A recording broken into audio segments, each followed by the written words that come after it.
on Daf Testament Aleph 29a, and we're at five lines on the top of the page. 5 lines on the top of the page. Just give me a second.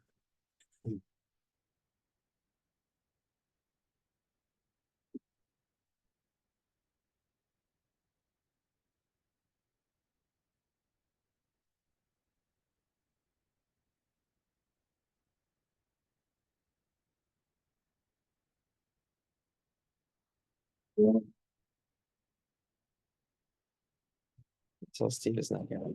Huh? I said you can tell Steve is not here. The hot water is cold. Oh.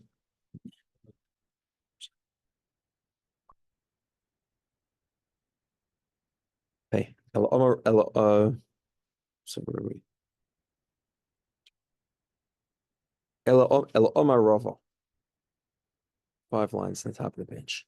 Okay, so what's going on? I'm trying to explain what's the source of the concept that you need to have 3 years to make this chazaka.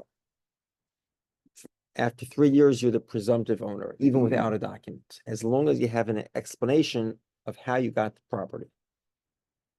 So we saw 2 attempts. They were both based on biblical verses.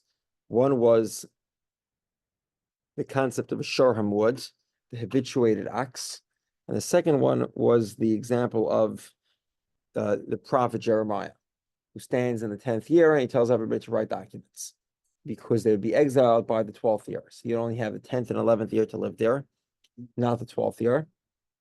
And therefore, you need the documents because there would be no other way to prove that the property is yours. The normal chazak of living there 3 years won't be in effect because all the Jews will be exiled. Okay. And the Gemara explains that it could be that Jeremiah was just giving good advice. Doesn't necessarily mean that what he was saying had halachic implications. And we saw yesterday that there are definitely things that Jeremiah said within the same set of verses. He clearly said things that were good advice. For example, he told them to take their documents and put them in earthenware vessels. Now, clearly, there's no halachic imperative to put your documents in earthenware vessels.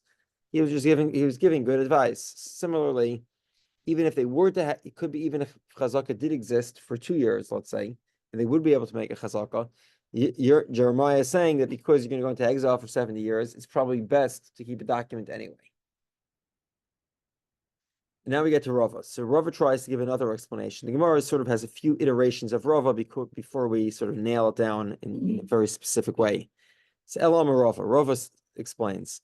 So listen closely, this because the iterations are similar but slightly different. Shatika said the first year, Mochel Inish, Tardi Mochel Inish, Tlas Lemoch.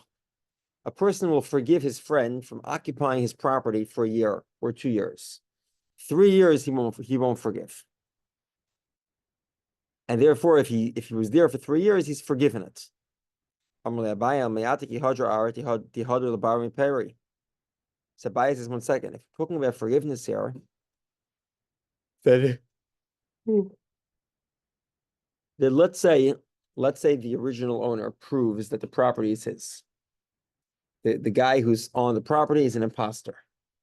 But if the concept is forgiveness, then let's say the imposter is on the property for 2 years. But if every year constitutes a forgiveness until the 3rd year where the owner evicts the imposter, then the imposter should be exempt from returning the value of the property, the yield, the rent, for the past 2 years, because it's been forgiven. Why did Rav Nachman say that if an imposter is evicted from a property, the property goes back to the owner with all the benefit that the property accrued to the imposter over the past 2 years? Let's say if it grew fruit, he would have to give back the fruit. If he charged rent, he'd have to give back the rent. So Rav explains slightly differently. A year, a person's not going to have a payda. He won't have a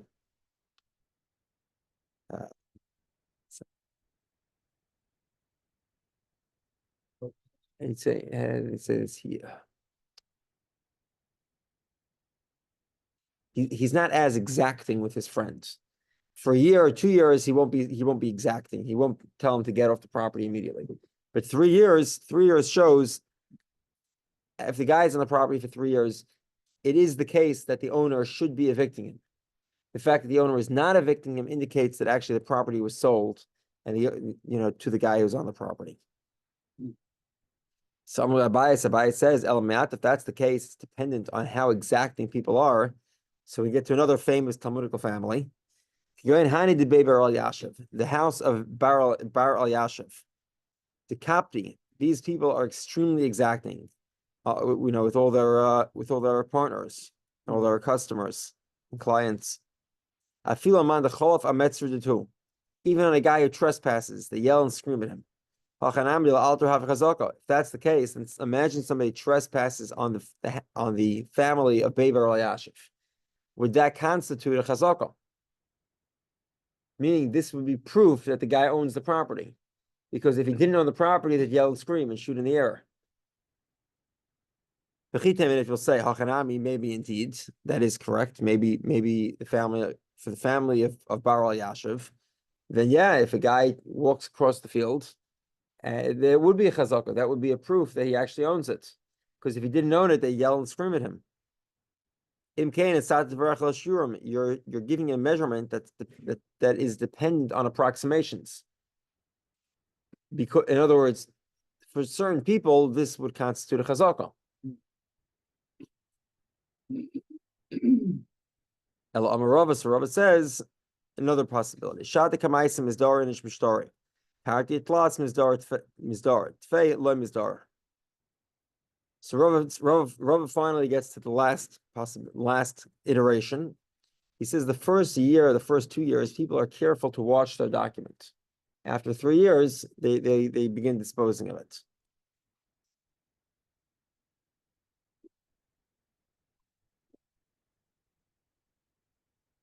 And therefore, it's incumbent on the owner of the property to say something. If he wants to have a chance of getting back his property, then for the first year or two, if the occupier of the property cannot substantiate his claim via a document or witnesses, so then we presume that he's an imposter.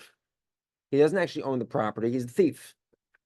But after 3 years, the owner should know that the occupier will not be able to substantiate his claim. He's going to throw out his documents.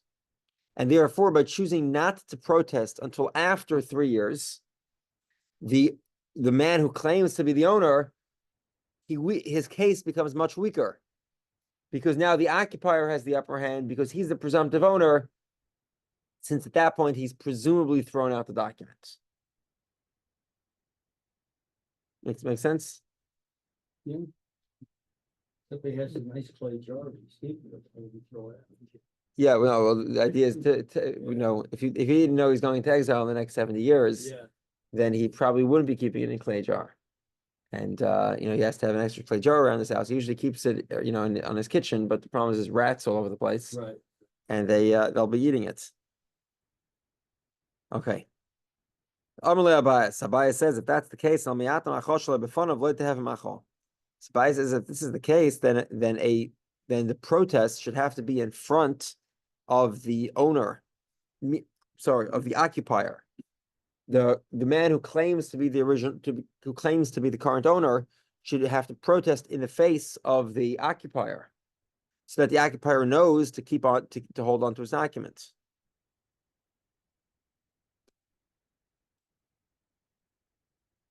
The Amrlay, because the occupier could say, if you protested in front of me, then I would have been careful to hold on to my document for even longer. Meaning, in other words, if the concept is that the protest here serves as a reminder to the occupier to hold on to his evidence for a longer period of time.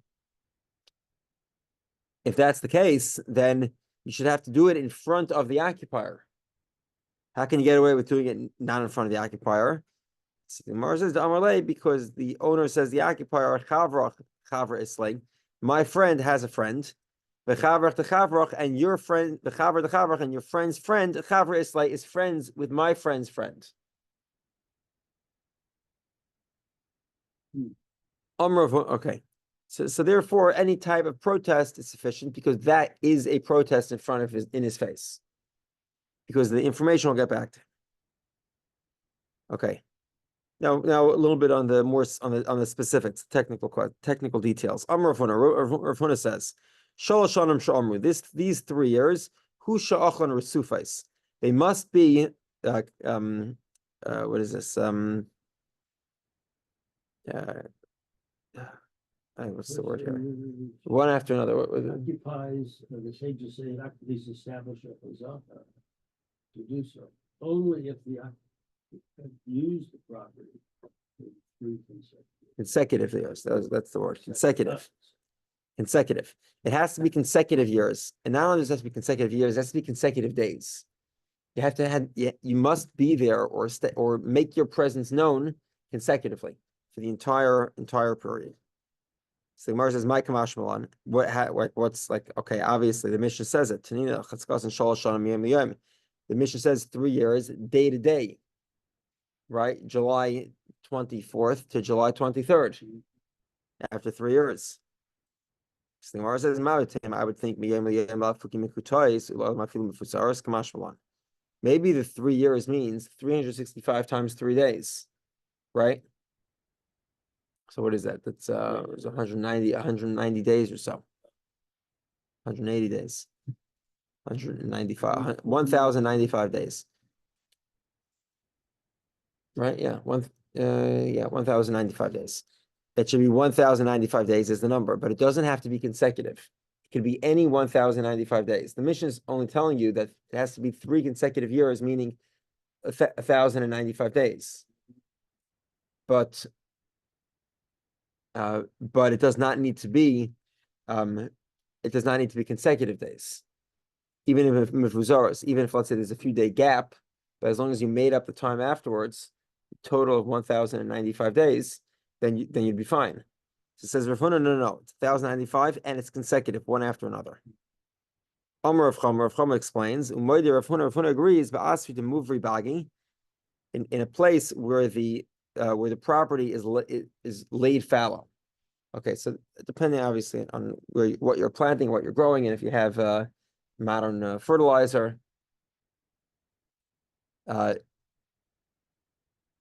you would need to. In some cases, you need the land has to lay fallow for a year, and it's good for the property. It makes it yield, more. It makes it more productive. Okay, so in that scenario, obviously, it's not going to be a 3-year chazaka. It's going to be a 6-year chazaka, because in 6 years you get 3 harvests. The other 3 years, the property is fallow. Which the Gemara says pshita. Obviously, that's the case. So the Gemara says, we're in a place where some people have the property lay fallow for a year, other people don't. I would think if you actually own it, you should plant it.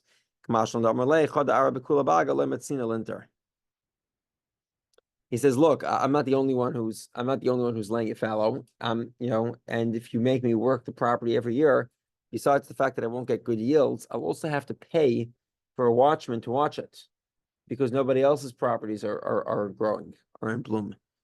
And therefore, they're not paying to watch their properties. I'm not going to have to pay. I shouldn't have to pay for mine either. Binami, or his argument is,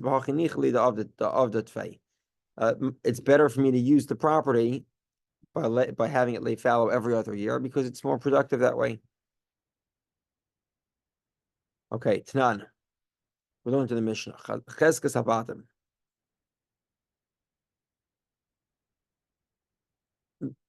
The opening Mishnah of this parak spoke about the chazaka for houses.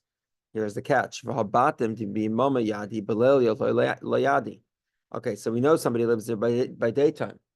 But before the advent of electricity, how do you know anyone's living there by nighttime? Can't see anything. So Abaye says it's very simple. Man masid habotim. Who's testifying that the guy? In other words, let's say the occupier, the owner takes the occupier to a court case. Let's change that. The claimed owner takes the occupier to a court case. He says, "You're not an occupier. You as an occupier, you're a thief. You're an imposter." And the occupier says, "No. I'm a buyer. I bought it." So he says, "Okay, do you have a chazaka of 3 years?" He says, "Sure." Okay, so now he has to prove that he's been here for 3 years, and it may not seem as simple as it sounds. We'll get to how exactly it's proven in more detail, but Abai points out if a guy is living on a property, how exactly is he going to prove that he was there for 3 years? So man masid, who's going to be the witnesses to testify? Shivavi, the neighbors. Someone says Shivavi made the idea b'yomam. The neighbors, they know if the guy was there daytime and nighttime. They hear his voice. They see him taking out the garbage. They know he's around. Rav Amar, Rav says, another possibility according to Rav is very simple. Two people come along, and they say, Anan agrinan mine,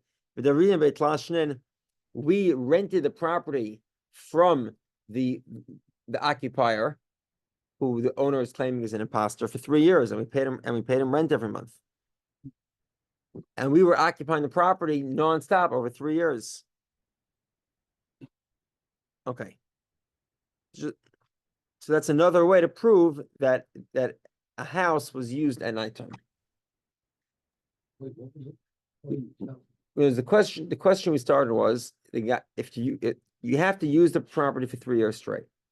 How do you use a house for 3 years straight if we don't know that you're there at nighttime? The answer is the simple way you know that somebody was there at nighttime was that the renters themselves are testifying on behalf of the occupier. As the person who occupied the property started renting it out. And the renters were there for 3 years, day and night, and they're testifying they were there day and night. Okay, and therefore that's sufficient to clarify that he was there 3 years consecutive.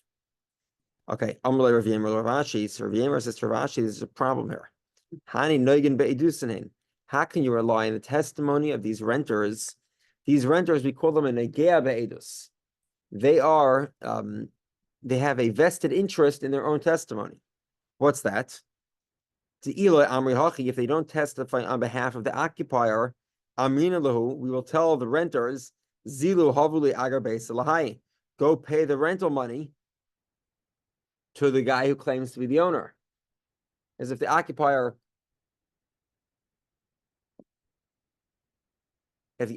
can't prove his case, then the claimed owner gets to collect the rent retroactively. So they have to pay rent twice. So of course they're testifying in favor of the occupier. They don't want to have to pay rent twice. There's a vested interest. Amalei, so he said to him,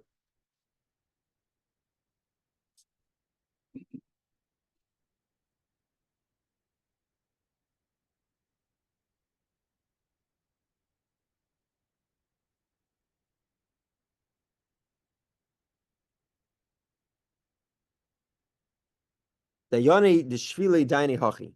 said, low-level judges would make this type of mistake. You're right. We wouldn't make this mistake in this scenario. If they've already paid rent and they're coming to testify, don't accept their testimony.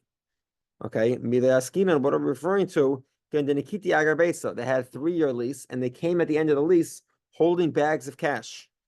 And they say to the court, Laman Yasvi, Laman Leisvi, who should we give the money to?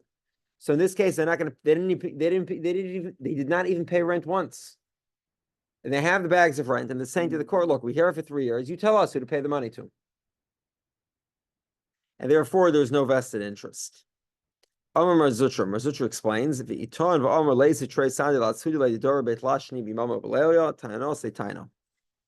Marzutra points out that under normal circumstances, let's say the owner comes, the presumed owner tells the occupier, I want testimony, you've been here for 3 years.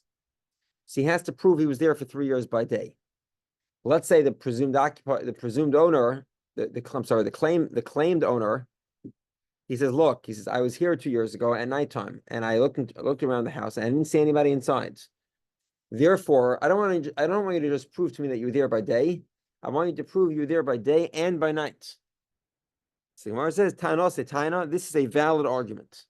It's a valid reason. It's a valid explanation on behalf of the owner to explain why he didn't protest. And therefore, we will require the occupier to prove that he was there by nighttime. Under normal circumstances, we don't require the occupier to prove he was there at nighttime. Well, unless it was specifically asked for. Meaning the claimed owner claims to justify his lack of protest by the fact that he was there at nighttime, didn't see anybody living in the property. In that case, it has to be the occupier must instantiate his claim that he was there day and night.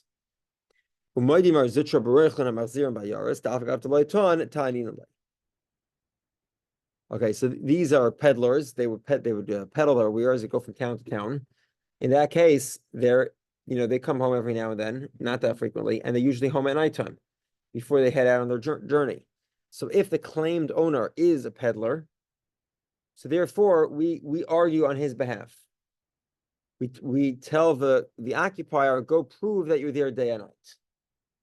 Because we presume that the reason why the peddler didn't protest was because he came by nighttime and he didn't see anything. We will argue on his behalf. Rav Huna also agrees. Okay, this is a retail shop. Chanusa de mechuza. It's not like a shop. It's more like the Portland. What do they call those things? The trailer stores. Like the the carts, like a cart. It's like a cart. They have like these a kiosk. Yeah, it's like a small kiosk. Exactly. It's a very very good description. It's like a kiosk. So, a retail store today, it has a sign and has a glass window with the shutter you can see through the shutter. This is more like a kiosk, like a blank structure, and it had these knockdown walls. That was the display. You see this in kiosks occasionally, where like the instead of a garage door, they have like a panel, like a wood door, and the door itself is the display when it's flipped over. It's on hinges. So that was the chanusa de mechuza. It had this door that was a display, and it was a sort of a blank structure. So obviously, as a retail store, it's open by day and not by night. And by night, it doesn't have any identifying markers. It doesn't have like a sign or anything. So the imama avida avida. So therefore, if it's not, you can't use it at nighttime. It has no use at night. So therefore, the chazaka is not in effect at nighttime, and you only need to occupy it by day, not by night. This is an interesting story. So you have Rami Bar Chama and Rav Ukva Bar Chama, two brothers. They purchased a maidservant. I don't know, maybe to clean their house. And they purchased it at the same time. Now, there's a problem here. So remember that a servant, a slave, an indentured servant, he has the same laws of chazaka as a house. But now there's one problem here. If they're partners, each one doesn't want the other partner to have a permanent claim. So now they're rotating the servants. So what do they do? One of them got to use the servant for the first, third, and fifth year. And the other one got the servant for the second, fourth, and sixth year. Okay, and what happened? Sure enough, what happened? The original owner claims that it's still his, and that the chazaka that they have is not valid. So Rava says to them, "My time of disuhachi. Why did you make this chazaka of every other year? Why do you switch off years?" The reason is so that none of you have a chazaka on the other partner. Imagine they did 3 years, 3 years. Well, then the first, let's say Mar Ukva Bar Chama went first. So Mar Ukva Bar Chama has a slave for 3 years. So then Rami Bar Chama comes to get his slave for his partnership of 3 years. But Mar Ukva is able to say it belongs to me now because I have 3 years of chazaka. So why did they split up the years? So that they shouldn't get a chazaka on each other. None of the partners can claim to the other partner, well, actually, it's mine. Because I've been using her for 3 years. Okay, so Rava says, just like for each other, didn't make a chazaka, you know what? La'alma nami lo have a chazaka. The original owner is also confused by this relationship. He's not sure who to protest or when to protest. So therefore, for him also, it's not a chazaka. This is only true if there was no itra that was written.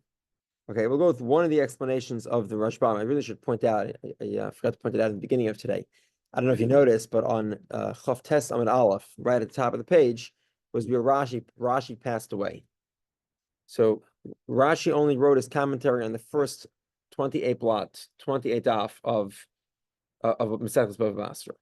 From 29a to the end of the page, to the end of the Masechta, and it's a long Masechta.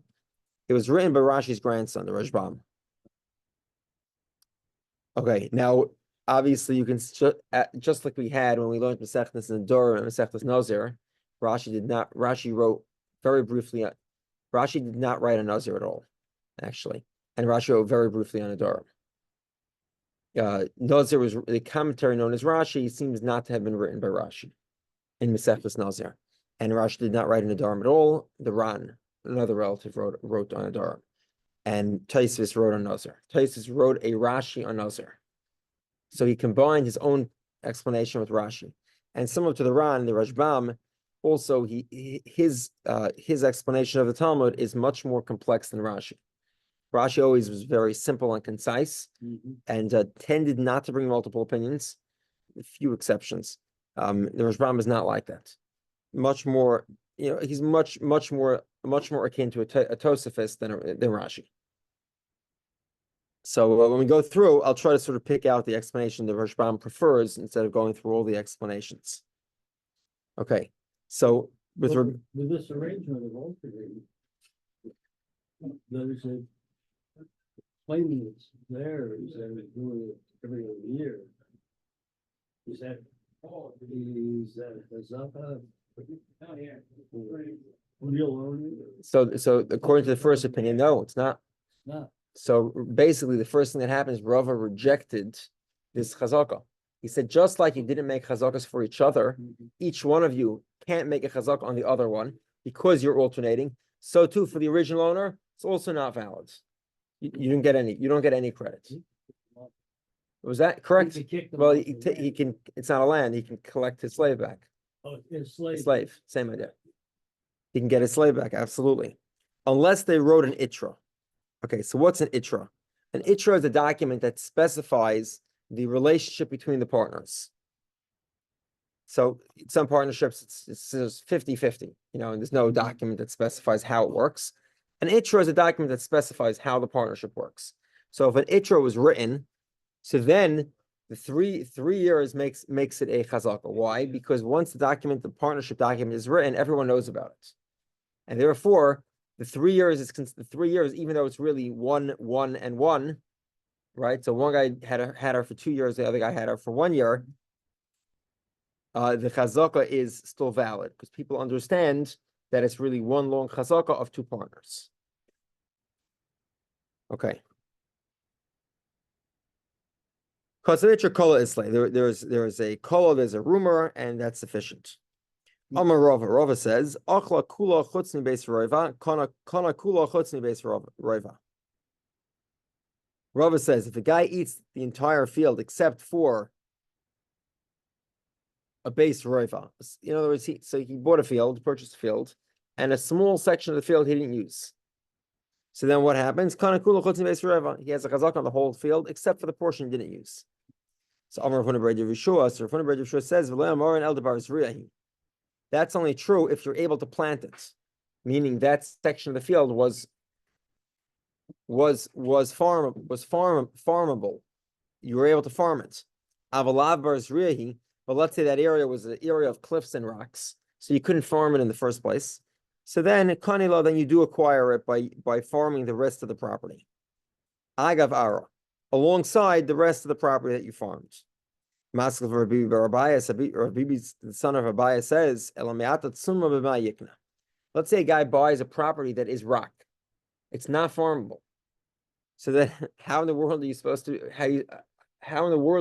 acquire it? How can you acquire a property if you can't farm it? Ella must be where you use the property as ranch land, or you use it to dry out fruit. I guess it's the modern equivalent would be like putting up solar panels, You can put out solar panels even if the property is not farmable. So here too, so similar if he has a large property, even though some small amount of the property cannot be used for farming, he still has to use that section of the property in some way. How do you use it? You put your animals there, or you dry out fruit. Okay.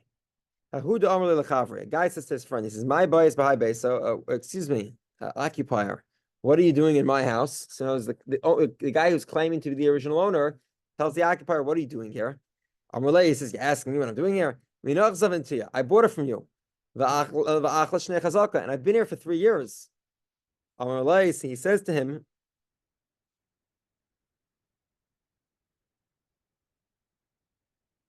"B'shchuni gavoy havoy." 1 second.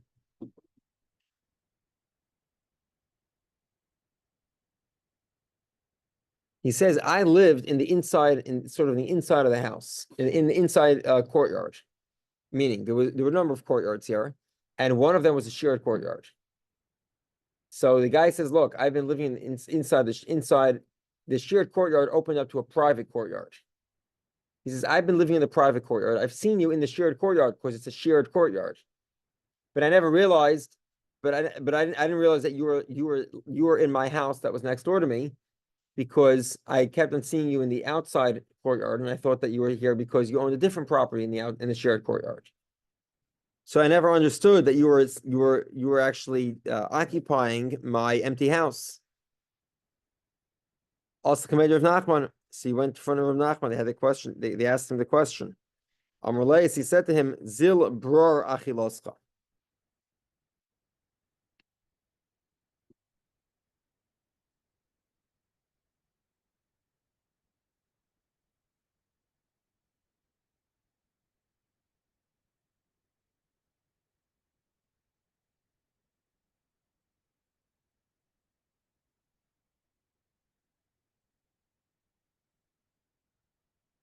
Yeah. Okay. Now, so the Rashbam points out here that it's obvious that this claimed owner has evidence that at some point he was actually an owner. So 10 years ago, he has witnesses that testify 10 years ago he was on the property for 3 years. So he's actually the owner. Now he claims he never sold it. So Rav Nachman says to the occupier, go prove that you were here for 3 years. 3 years that do not include the time where our friend who claims to be the owner was inside the courtyard. Meaning, if he actually was in the courtyard, then your 3 years don't count. Amalei Rava. So Rava says, "Hachidina, is this the law?"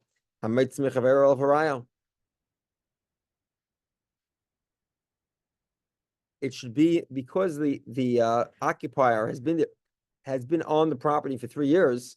It should be the responsibility of the one who claims to be the owner to prove that the other guy wasn't there.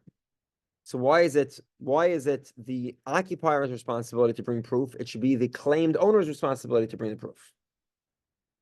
Once the occupier is there for 3 years and has witnesses proving that he was here, the occupier wants to claim he was in the shared courtyard for a year. Go prove it. You were in the shared courtyard for a year before we demand that the occupier prove that he was there for an extra year.